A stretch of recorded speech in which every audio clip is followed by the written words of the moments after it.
Hello everyone, it's me Srijana Kargi. I'm very happy to have you all here.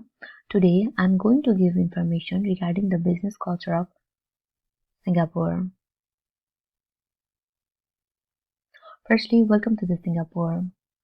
David Cummings has said corporate culture is the only sustainable competitive advantage that is completely within the control of the entrepreneur. So it is very essential to know about the culture when we are going to do the business. Overview of Singapore. Singapore is a very beautiful country with a population of around 5 million. We can find different ethnic groups here: Chinese, Malay, Indian, other. They follow Buddhist, Muslim, Christian, Hindu, Sikh, Taoist, and Confucianist. Singapore ranked 25th in the Business Culture Complexity Index. They has four national languages: Mandarin, Malay, Tamil, and English. For business and politics, English is the language of choice. And now let's discuss Hofstede's 6 dimensions of culture of Singapore. This paragraph represents the score to understand the dimension of culture of Singapore. Power distance. Singapore scores high on this dimension. It is 74. It accepts hierarchical order. Power is centralized. Control is expected and attitude towards managers is formal. Communication is indirect and the information flow is selective. Here we can find wide salary gap between the top-bottom of organization. Individualism versus collectivism. Singapore scores 20 on this dimension. We is important. It means they love to work in a group rather than individual. Communication is indirect. Here the conflicts are avoided. Politeness takes precedence over honest feedback. A manager calmness and respectability is very important in Singapore. Masculinity versus femininity.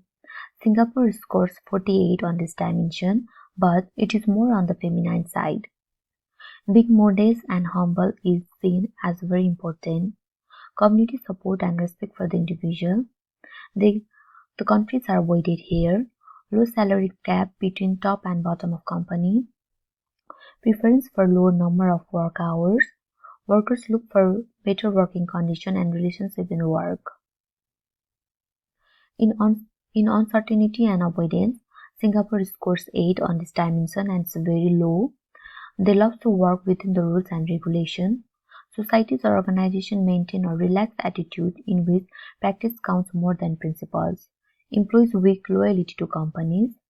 Average duration of employment is shorter. Innovators feel less constrained by rules. Long-term orientation versus short-term orientation. Here, Singapore scores 72 on this dimension. They are very long-term orientated.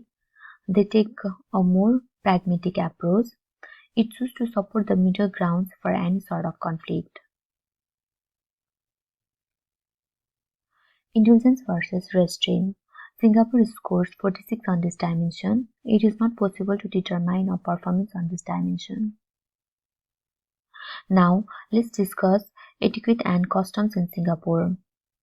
For the meeting and greeting, we have to follow the strict protocols. A man and woman may shake hands. When being introduced to someone of the opposite sex, nodding the head and smiling is usually sufficient in Singapore. The elderly or the person with the most status is introduced first.